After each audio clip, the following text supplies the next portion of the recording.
सरकारको लोकप्रियताबाट अत्तालिएका कतिपय तत्त्वहरूले सरकार विरुद्ध घेराबन्दी गर्ने, भ्रम छर्ने, यो वा त्यो रूपमा सरकारको कामको प्रशंसा वा चर्चाबाट जनताको ध्यान विमुख गर्ने कसरतहरू भइरहेका छन्। सरकारलाई काम गर्न नदिन विभिन्न कोणबाट भइरहेका यी हरकतहरू गलत त छन् नै, नेपाली समाजको परिवर्तन र रूपान्तरण माओवादीले नै गर्न सक्दछ। माओवादीकै नेतृत्वमा मात्र समृद्ध नेपाल सम्भव छ। यहाँ व्यथितिको डङ्गुर छ, कुशासनका चाङ छन्, ठुल्ठुला सेटिङहरू छन्। यी व्यथितिहरूलाई सच्याउने, सेटिङहरूलाई भत्काउने र देशलाई साँच्चै नै सुसंस्कृत, सभ्य र समृद्ध बनाउने लडाईँमा हामी छौँ। सङ्घीय लोकतान्त्रिक गणतन्त्रलाई कमजोर पार्ने तथा प्रमुख राजनीतिक दल र नेताहरूलाई बदनाम गरी राष्ट्रलाई नै असफल बनाउने षड्यन्त्रहरूलाई गतिलो जवाफ दिएर जनतामा नयाँ आशा जगाउँदै लगेको छ। सिङ्गो पार्टी एक ढिक्का भएर अगाडि बढ्ने हो भने हाम्रा अगाडि खडा भएका सबै चुनौतीहरूको सामना गर्न सकिन्छ र पार्टीलाई देशकै बलियो र भरोसा योग्य पार्टीका रूपमा रूपान्तरण गर्न सकिन्छ। सरकारले गरेका नक्कली भुटानी शरणार्थी काण्डको छानबिन, ललिता निवास प्रकरणमा निर्भीकतापूर्वक गरिएको कारबाही, सुनकाण्डको निष्पक्ष छानबिन जस्ता घटनाले राज्य शक्तिको दुरुपयोग मार्फत भएका अपराध कर्महरूको पर्दाफास गर्दै लगेको छ। नेपाली जनताको बलिदानपूर्ण सङ्घर्षबाट प्राप्त उपलब्धिमाथि प्रहार भइरहेको र प्रतिक्रियावादी तथा पुनरुत्थानवादी शक्तिहरूले पुनः शिर उठाउने जमर्को गरिरहेको चुनौतीपूर्ण समयमा हामी यो अभियानको सुरुवात गर्न गइरहेका छौँ। गत महिना सम्पन्न हाम्रो पार्टीको केन्द्रीय समितिको चौथो पूर्ण बैठकले देशको राष्ट्रिय एकता र स्वाधीनतालाई सुदृढ गर्ने, आत्मनिर्भर अर्थतन्त्रको विकास गर्ने, सामाजिक न्याय र सुशासनको कार्यक्रमलाई अझ प्रभावकारी बनाउने, जनताको विकासको आकाङ्क्षालाई ठोस रूपमा सम्बोधन गर्न, सङ्गठन निर्माण र जनपरिचालनका कार्यक्रमहरू बनाई अभियानका रूपमा सञ्चालन गर्ने निर्णय गरेको थियो। पार्टीको सोही निर्णयलाई प्रभावकारी ढङ्गले कार्यान्वयन गर्न आज भदौ 16 गते देशका 6743 वडाहरूबाट एकैसाथ अभियानको उद्घाटन भइरहेको छ। सर्वप्रथम म यो अभियान सफलताको शुभकामना दिँदै अभियानले पार्टीभित्र नयाँ ऊर्जा सिर्जना गर्ने र जनतासँगको सम्बन्धलाई अझ बलियोसँग स्थापित गर्ने विश्वास व्यक्त गर्दछु। आदरणीय जनसमुदाय, परिवर्तनको नेतृत्व गरेको हाम्रो पार्टी यति बेला इतिहासकै चुनौतीपूर्ण अवसरका बीचमा खडा छ। इतिहासले हामीमाथि ठुलो जिम्मेवारी सुम्पेको छ।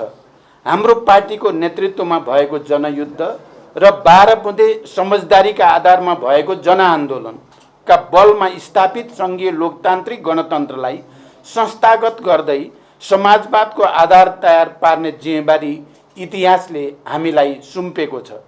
परिवर्तनको रक्षा गर्दै संविधानमा उल्लेखित समाजवाद निर्माणको आधार खडा गर्ने, सुशासन, सामाजिक न्याय र समृद्धिको राष्ट्रिय अभिभारा पुरा गर्ने जिम्मेवारी पनि हाम्रो काँधमा छ।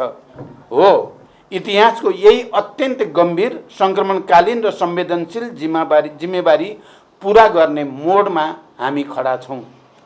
जनतासँग माओवादी विशेष रूपान्तरण अभियानको उद्घाटन गरिरहँदा मैले के देखेको छु भने, सिङ्गो पार्टी एक ढिक्का भएर अगाडि बढ्ने हो भने हाम्रा अगाडि खडा भएका सबै चुनौतीहरूको सामना गर्न सकिन्छ र पार्टीलाई देशकै बलियो र भरोसा योग्य पार्टीका रूपमा रूपान्तरण गर्न सकिन्छ। समाजवादको आधार तयार पार्ने नयाँ चरणको आन्दोलनको नेतृत्व लिन पार्टीलाई सक्षम बनाउने अठोटका साथ यो अभियानले सफलता प्राप्त गर्ने मैले विश्वास लिएको छु। आज हामी देशका सबै ओडामा अभियानको नेतृत्व गर्दै भेला भएका छौँ।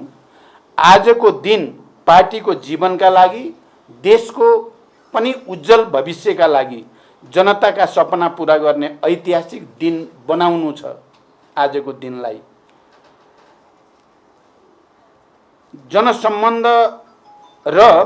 जनसम्बन्ध कमजोर हुँदै जाने परिस्थितिसँगै सृजना भएको सङ्कटलाई चिर्न समेत यो अभियानले नयाँ प्राणको काम गर्ने आशा पनि हामीले लिएका छौँ। त्यसैले यो अभियानले एकातिर आजको युगको नेतृत्व गर्ने विचार निर्माणका लागि आधार तयार पार्नेछ भने अर्कोतर्फ यो नेतृत्वको लागि आवश्यक क्रान्तिकारी र सबल सङ्गठनको निर्माण गर्न मद्दत गर्नेछ। यसका साथै यो अभियानले जनतामाझ पुगेर आजको युग सापेक्ष अग्रगामी सभ्य राजनीतिक संस्कार र चिन्तनको समेत विकास गर्न मद्दत पुग्नेछ। अहिले मेरो नेतृत्वमा रहेको सरकारले सामाजिक न्यायको प्रत्याभूति, सुशासन, सार्वजनिक सेवा प्रवाहमा जनताको सहज पहुँच र विकासलाई मुख्य प्राथमिकता दिँदै काम गरिरहेको छ। सरकारले इतिहासले नै सम्झिने गरी कयौं साहसिक र जनपक्षीय कामहरू अगाडि बढाइरहेको छ। एकपछि अर्को गर्दै सरकारबाट अघि सारिएका कामहरूले जनतामा राजनीति र व्यवस्थाप्रति नै विकास हुँदै गएको निराशा चिरेर आशा र भरोसाको वातावरण सृजना गरिरहेको छ। राजनीतिक र सामाजिक अराजकताको स्थानमा सकारात्मक भाष्यको निर्माण हुँदै सरकार र प्रणालीप्रतिको विश्वास क्रमशः बढ्दै गएको छ। तर हामीले आफैले गरेका राम्रा काम पनि जनतासम्म पुर्याउन सकेका छैनौँ। यो अभियानले सरकारका तर्फबाट भइरहेका जनपक्षीय कामहरूलाई समेत जनतामा सम्प्रेषण गर्दै सरकार र जनता बीचको एकतालाई अझ सुदृढ गर्नेछ। सरकारले गरेका नक्कली भुटानी शरणार्थी काण्डको छानबिन, ललिता निवास प्रकरणमा निर्भीकतापूर्वक गरिएको कारबाही, सुन काण्डको निष्पक्ष छानबिन जस्ता घटनाले राज्य शक्तिको दुरुपयोग मार्फत भएका अपराध कर्महरूको पर्दाफास गर्दै लगेको छ। मिटर ब्याज पीडितहरूको पक्षमा बनाइएका कानुन, नागरिकताविहीन नेपाली नागरिकका सन्तानहरूका लागि नागरिकता ऐन निर्माण, वैदेशिक रोजगारमा रहेका र अनौपचारिक एवं स्वरोजगार क्षेत्रमा कार्यरत लाखौं श्रमजीवीहरूका लागि गरिएको योगदानमा आधारित सामाजिक सुरक्षा, राहदानी, सवारी चालक अनुमति पत्र जस्ता दैनिक सेवा प्रवाह गर्ने कार्यालयहरूमा लाग्ने अव्यवस्थित लाइन हटाउने कदम, अस्पतालमा निःशुल्क शय्याको व्यवस्थादेखि स्वास्थ्य क्षेत्रमा सुधार र सामाजिक न्यायको क्षेत्रमा गरेको पहल कदमीले सर्वत्र पार्टीको र सरकारको प्रशंसा भइरहेको छ। जनयुद्धका शहीद घोषणालाई राजपत्रमा प्रकाशित गर्नु, बाँकी रहेकालाई शहीद घोषणा गर्न तयारी गर्नु, जनयुद्ध दिवसमा दिइएको सार्वजनिक विदा लगायतका निर्णयहरूले राजनीतिक आन्दोलन र परिवर्तनमा योगदान गर्नेहरूको सम्मान भएको छ। लघुवित्त पीडितहरूको आन्दोलनलाई सरकारले सम्बोधन गर्न पहल गरिरहेको, इतिहासमा पहिलो पटक पाठ्यपुस्तक समयमै विद्यालयहरूमा पठाइएको, किसानहरूलाई रासायनिक मल समयमा उपलब्ध गराइएको, विपन्न र असहायका निम्ति निःशुल्क स्वास्थ्य सेवा प्रभावकारी तुल्याइएको, आर्थिक सुधार लगायतका कामहरूले सरकारको सङ्कल्प र प्रतिबद्धता व्यवहारमा रूपान्तरण भइरहेको छ। वित्तीय तथा मौद्रिक नीतिको सन्तुलन मार्फत निजी क्षेत्रलाई समेत विश्वासमा लिई सरकारले चालेका सुधारात्मक कदमबाट अर्थतन्त्र बिस्तारै लयमा फर्किन सुरु गरेको छ। उत्पादन, उत्पादकत्व र रोजगारी वृद्धि गरी अर्थतन्त्रको पुनरुत्थान तथा उच्च र दिगो समावेशी आर्थिक वृद्धि हासिल गर्ने र समष्टिगत आर्थिक स्थायित्व कायम गरी लगानीको वातावरणमा सुधार गर्न सरकार क्रियाशील छ। नेपाल राष्ट्र ब्याङ्कले हालै प्रकाशन गरेको प्रतिवेदन अनुसार अर्थतन्त्रका सूचकाङ्कहरू सकारात्मक दिशातिर उन्मुख छन्। 2080 असार मसान्तसम्म शोधान्तर स्थिति 290 अरब 52 करोड रुपियाँले बचत रहेको छ। विदेशी विनिमय सञ्चितको गत वर्षको सोही अवधिको तुलनामा 26.6% वृद्धि भई 1539 अरब 36 करोड रुपियाँ पुगेको छ र यसले करिब 10 महिनाको वस्तु तथा सेवाको आयात धान्न पुग्ने अवस्था सृजना भएको छ। विप्रेसन आयमा रेमिटेन्समा 21.2% वृद्धि भई 1220 अरब 56 करोड पुगेको छ। जग्गाको कित्ता कार्ड पूर्ण रूपमा खुलाउने निर्णय भएको छ र यही भाद्र 11 गते मात्रै नेपाल राष्ट्र बैंकले लचिलो बजार नीति अनुसार चालू पुँजी कर्जा सम्बन्धी मार्गदर्शन संशोधन गरेको छ र यसको पनि सकारात्मक परिणाम निक्लिँदैछ। यसबाट उद्योग व्यवसाय क्षेत्रलाई प्रत्यक्ष लाभ हुनुको साथै आन्तरिक लगानी, उत्पादन वृद्धि र बजारमा आर्थिक गतिविधि बढ्नमा सहयोग पुग्ने विश्वास गरिएको छ।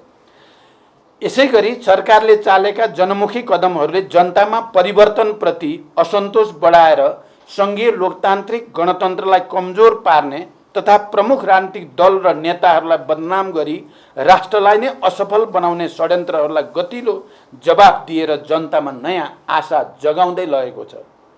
जनतामा अब केही हुन्छ भन्ने सकारात्मक सोचको विकास र नयाँ आशाको रक्त सञ्चार भइरहेको छ। यो आजको कामको परिणाम मात्र नभई नेपाली जनताको न्याय र मुक्तिको उद्देश्यमा आधारित महान जनयुद्ध र जनआन्दोलनको क्रममा खाएको मुक्ति या मृत्युको शपथ र नयाँ परिवेशमा हामीबाट गरिएको सङ्कल्पको निरन्तरता हो। दृढ इच्छा शक्तिका साथ अव्यक्त सङ्कल्प गरे के हुँदैन र भन्ने मान्यता आज व्यवहारमा पुष्टि हुँदै गएको छ। सुशासन, समृद्धि र सामाजिक न्यायको क्षेत्रमा वर्तमान सरकारले गरेका कामहरूले पार्टीको आन्तरिक जीवनमा देखिएका कतिपय आशंका र अविश्वासहरू पनि मेटिँदै एकतालाई सुदृढ गर्न सहयोग पुर्याएको छ। देशभरिका जनता र कमरेडहरूमा आशा र उत्साह बढ्दै गएको छ। अभियानका क्रममा यी सबै विषयहरू जनतामाझ सम्प्रेषण गर्ने र जनताका आशा, अपेक्षा, आलोचना, सुझाव र प्रतिक्रियालाई ग्रहण गर्दै सुशासन र सामाजिक न्यायका पक्षमा सरकारले चालेको अभियानलाई अझ सशक्त बनाइनेछ। कमरेडहरू, यी उपलब्धिका बावजुद परिवर्तनलाई नरुचाउने, इतिहासको रथलाई उल्टो दिशामा लैजान खोज्ने र सरकारको लोकप्रियताबाट अतालिएका कतिपय तत्त्वहरूले सरकार विरुद्ध घेराबन्दी गर्ने, भ्रम छर्ने, यो वा त्यो रूपमा सरकारको कामको प्रशंसा वा चर्चाबाट जनताको ध्यान विमुख गर्ने कसरतहरू भइरहेका छन्। सरकारलाई काम गर्न नदिन विभिन्न कोणबाट भइरहेका यी हरकतहरू गलत त छन् नै, तर यो घेराबन्दीले झनै जिम्मेवार ढङ्गले सबल, सक्षम भएर आन्दोलनमा अविचलित रूपमा अघि बढ्नै पर्ने कार्यभार समेत हाम्रो सामु थपिदिएको अनुभूत हुने गर्दछ। त्यसैले हाम्रो अस्तित्व हामीमा नै निर्भर छ भन्ने कुरा बिर्सनु हुँदैन।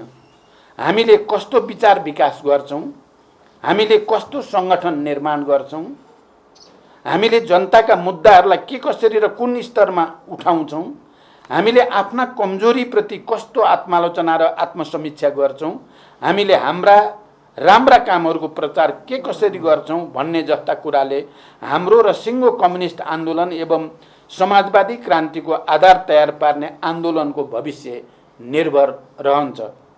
वर्तमान सरकारले गरेका लोकप्रिय र जनमुखी कामहरू बारेमा आम पार्टी पङ्क्ति र जनतामाझ व्यवस्थित प्रचार गर्न नसक्दा भ्रमपूर्ण प्रचार गर्नेहरूले ठाउँ पाएकोले सरकारबाट भएका कामहरूलाई एकीकृत माध्यमबाट जनताका बीचमा पुर्याउन सिङ्गो पार्टी एकजुट भएर लाग्न जरुरी छ र यो अभियानले त्यो कार्यभार पनि पुरा गर्नेछ। यी कामलाई जनतामाझ स्थापित गर्ने जिम्मेवारी र चुनौती समेत हाम्रो सामु छ। मैले केन्द्रीय समितिको बैठकमा समेत यो कुरामा विशेष जोड दिँदै 3 महिने अभियानका माध्यमबाट हाम्रो पार्टी 8औं महाधिवेशनको मूल स्पिरिटका आधारमा विचारको विकास, सङ्गठन निर्माण र सांस्कृतिक रूपान्तरण गर्न सक्षम हुने विश्वास व्यक्त गरेको थिएँ। पार्टीको 8औं महाधिवेशनमा हामीले नयाँ परिस्थितिले निम्त्याएका नयाँ सङ्कटको सामना गर्न सर्वाधिक महत्त्वको कुरा वैचारिक राजनीतिक स्पष्टता कायम गर्ने निष्कर्ष हामीले निकालेका थियौँ। 8औं महाधिवेशनको दस्तावेजमा सांस्कृतिक रूपान्तरणका लागि हाम्रो आजको अवस्था सुहाउँदो सांस्कृतिक क्रान्तिको प्रक्रिया अगाडि बढाउनु पर्ने प्रस्ताव गरिएको छ। यस दृष्टिबाट समाजवादको आधार तयार पार्नका लागि निश्चित योजनासहित सबै नेता तथा कार्यकर्ताहरू जनतासँग जोडिएर उत्पादन कार्यमा सहभागी हुनुको साथै सामूहिक रूपमा विचार, संस्कृति र समाजवाद निर्माणको विषयमा गम्भीर बहस छलफलको प्रक्रियाबाट अगाडि बढ्न पनि त्यत्तिकै जरुरी छ। अभियानका क्रममा हामीले सबै जनताका घरमा पुग्ने योजना निर्माण गरेका छौँ। यसको अर्थ हामी लाखौँ जनतासम्म पुग्नेछौँ, जनताका कुरा सुन्नेछौँ, जनताको सुझाव र आलोचना ग्रहण गर्नेछौँ। हिजो अत्यन्तै भीषण सङ्घर्षका कठिन क्षणमा हामीलाई जनताले विश्वास गरेर साथ दिएकै कारणले हाम्रो आन्दोलनले सफलता प्राप्त गरेको हो। आज जनतासँगको सम्बन्ध कमजोर भएको स्थिति छ, तर बिर्सनै नहुने कुरा के हो भने जनता परिवर्तनकै पक्षमा छन्। जनता समृद्धि चाहन्छन् र जनता सुशासन चाहन्छन्। अनि यो सँगै हामीले जनतालाई विश्वास दिलाउनु पर्दछ। नेपाली समाजको परिवर्तन र रूपान्तरण माओवादीले नै गर्न सक्दछ। माओवादीकै नेतृत्वमा मात्रै समृद्ध नेपाल सम्भव छ। तसर्थ कमरेडहरू, जनतासँग हामीले भन्न सक्नु पर्दछ, हाम्रा गल्ती कमजोरीका लागि हामी आत्मालोचित हुन चाहन्छौँ, हामी सुध्रिन चाहन्छौँ। त्यसका लागि अभियान सहित तपाईहरूको घर दैलोमा छौँ। कमरेड लेनिनले भन्नुभएको छ, यदि तपाईँ इमान्दार हुनुहुन्छ भने आलोचनाबाट डराउन हुन्न, बरु जहाँ जहाँ जनता छन् त्यहाँ त्यहाँ गएर काम गर्नुपर्दछ र आफूलाई रूपान्तरण गर्नुपर्दछ। इमान्दार मानिसले मात्रै साँचो अर्थमा वास्तविक आत्मालोचना गर्न सक्दछ र इतिहासबाट सिक्न सक्दछ। आदरणीय जनसमुदाय एवं कमरेडहरू, हामीले अभियानका क्रममा स्थानीय सन्दर्भमा समेत सुशासन, सार्वजनिक सेवा प्रवाहमा सहज पहुँच र सामाजिक न्यायसहितको विकासमा जोड दिन जरुरी छ। अहिले स्थानीय तहहरू केही स्रोत र साधनबाट सम्पन्न छन्। प्रदेशहरूमा आफ्नै सरकार निर्माण भएका छन्। हाम्रै सङ्घर्षको फलस्वरूप केन्द्रीकृत राज्य सत्ता संहिता कार्यान्वयनको तहमा गएको छ। तर स्थानीय तह र प्रदेशहरूले जनताको अपेक्षा अनुरूप जनताका मुद्दाहरूको सम्बोधन गर्न सकेनन्, सुशासन कायम गर्न सकेनन्, विकास निर्माणका कामहरू अगाडि बढाउन सकेनन् र सामाजिक न्याय कायम गर्न सकेनन् भने यसको बहानामा सङ्घीय लोकतान्त्रिक गणतन्त्रमाथि नै प्रहार गर्ने तत्त्वहरूले टाउको उठाउने खतरा रहन्छ। त्यसैले अभियानकै क्रममा स्थानीय तहमा समेत जनतासँग जोडिएका सुशासन, सामाजिक न्याय र विकासका कामहरूमा पार्टीले विशेष चासो र जोड दिन जरुरी छ।